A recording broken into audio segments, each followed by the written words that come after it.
All right, Jesse on Fire, welcome back to the channel. Now, we're going to talk about business again. You know what? I'm starting to see a trend here that maybe the Jesse on Fire channel is kind of where you go to talk about business in the MMA generalized world, right? When you want to hear about contract disputes, someone fighting the UFC, fighting them perpetually in negotiations, you come to Jesse on Fire because Jesse on Fire's got business in his background, so he can talk business. And I can relate to the position of the UFC and to the fighter, right? Now, the point of this particular video is called, It's Just Business. Don't get personal, okay? And this is going to be, again, about Jorge Masvidal because it came out that he got offered the same money as he got for the Nate Diaz fight. He didn't accept it, or maybe he didn't accept it fast enough, and UFC gave it to Gilbert Burns. So, a couple things that we learned there, right? They came to Jorge, sounds like middle of the night, and we're like, look, okay, fine, you're making it ugly enough for us. We're going to give you the same money as we gave you for Nate Diaz, but it's take it or leave it, man. Take it or leave it. Jorge miscalculated, I believe, thinking that them saying take it or leave it was like opening to, okay, finally, we're finally dealing. All right, so let's talk. And they're like, no, we're not talking. We're telling you it's take it or leave it, right? And a few things happened there. Jorge learned that when they say take it or leave it, that probably means take it or leave it. If they're making a large give, like if they're going, oh, we were offering you half of this, we're now offering you double, take it or leave it. That probably means take it or leave it. It doesn't mean we're opening additional negotiations, especially given that you're not in a very strong negotiating position, okay? So there's that. But also, we've learned that making it ugly works. I mean, that's the part I don't understand. Why would the UFC force a guy like Jorge Masvidal, who's one of the biggest stars they have, who historically has had a great relationship with the UFC? Has Jorge ever complained?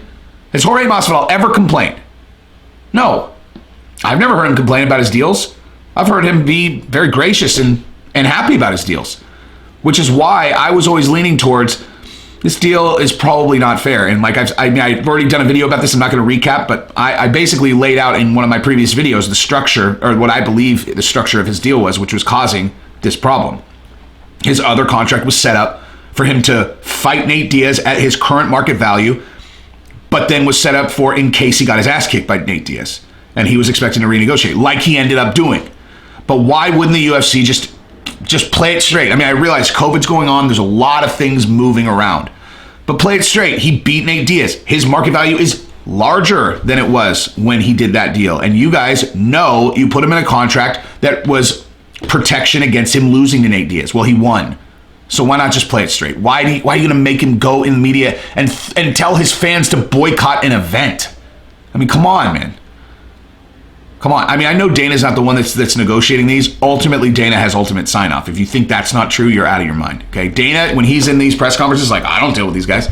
He's telling the truth, except not really. You know, he's not dealing with these guys day to day. He's not like, if you were the CEO of a multi-billion-dollar company, would you be like, you know, when you get to actually decide what specific actions that you are responsible for day to day, are you going to be like, all right, so I'm awake for 18 hours a day. Let's see. What do I want to fill my calendar with? Fight with guys over money? Probably the fuck not. Think I'm going to hire someone who is an expert in contract negotiations to manage that. And then when it gets to a point where there's like a specific offer for me to consider, or we've hit a stalemate and you need the big daddy to come in and approve or not approve a request, that's when I'll step in, you know? That way I can keep a pretty good relationship with these guys. And I can pretend like I'm uninvolved to the media, even though I am the ultimate sign-off and have to sign off on all these deals, right? So that is what I would do if I was Dana. And I think it's fair to say that, you know, if circumstances were a bit different, I would have been Dana, except with my own company. But I'm not. So now I'm going to be Tony Romo, making $17 million a year. As I learned, that is how much he makes as a commentator, okay? That changed the game for me. Changed the game a little bit. That is what Jesse on Fire's endgame is now. I had no idea commentators could make money like that. I learned about that this weekend from a very high-level NFL executive who I spent about, 2 hours talking to about race in this country and specifically Colin Kaepernick and his skill set. But that's a whole other video set that's going to be coming down the pipeline because I have lots of inside info as it relates to Colin Kaepernick, the NFL, why he is not signed, etc. So, yeah. I'm gonna put that together. I'm trying to decide if I actually want to like cut footage together and stuff like the, yeah, you know, it's not really what I do, you know. I just talk. I feel like, you know, why not just take advantage of the fact that I can just turn on a camera, talk about whatever, and then it's relatively entertaining. How about I just do that? I don't have to do all this like editing work, you know, all this stuff these other guys do, like edit stuff together. I should probably partner with someone that does that, given that no one can replicate this. This is unreplicatable. You can't go take a class and learn how to do this. You know, you can learn to edit, and if you have the time, you can do it. I mean, I completely know how to do it. I just, yeah. Anyway, so, yeah. Why was I talking about that? It's embarrassing. Anyway, but so, Jorge, now let's talk about it's just business. It's just business. If there is any semblance of I didn't take that deal because I was upset that they dealt with me this way, come on, man. I'm not in a position to give Jorge a lot of advice in terms of life. He's winning in most categories. I mean, you know, versus me for now. But, yeah, don't let business get personal. They're not your fucking friends, man. These guys, anyone that you are doing business with, where you are negotiating contracts and you're negotiating finances with. Now, I'm not educating. Jorge's a street guy. He knows this, okay? They're not your fucking friends, okay? They're just not. They're not. They are people you're doing business with. Now, you can have great relationships with them, and you can even go on hunting trips with them or go do blah, blah, blah with them. But at the end of the day, as soon as money gets introduced into the equation, it's fucking business, okay? You don't take it personal, right? When you're haggling with these guys over your contract, it doesn't mean you're not going to go fishing with them anymore. It's two completely different things. It's business, okay? And a business person understands that. And I bet you that Jorge understands that. So I doubt that this was a personal thing. People are trying to paint it like, oh, the damage was done.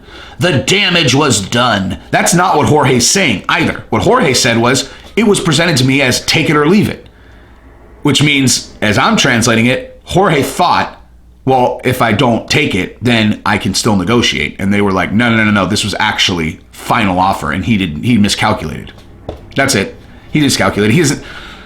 I'm gonna actually go out on a limb and assume that Jorge wasn't like, they made it too hard for me to negotiate. Yeah, I mean, it's business. He's a gangster.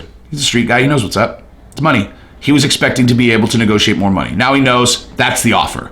That is the fucking offer. So next time they give it to you and they say, okay, look, Nate Diaz money, but now you're fighting Colby, or now you're fighting the winner of Gilbert Burns and Usman, that's the fucking offer, okay? He's not going to lose his mind. I mean, don't overplay your hand. Take that deal. We all know you made a fuckload of money. You told us you made a fuckload of money, so take it. Win the belt, and then you'll make a real fuckload of money. Masvidal is 2 to 3 fights from Conor McGregor money if he wins. That's real talk, okay? He wins the championship if he wins it in decisive fashion. So it might be his next fight, right? If he wins the belt and he wins it like shabao, I win. He will be Conor McGregor level inside of a fight or two from there. If he calls someone out, starts making a lot of noise, starts getting the attention that I'm sure he will get, and continues to win and win by knockout, dude, the fans are going to be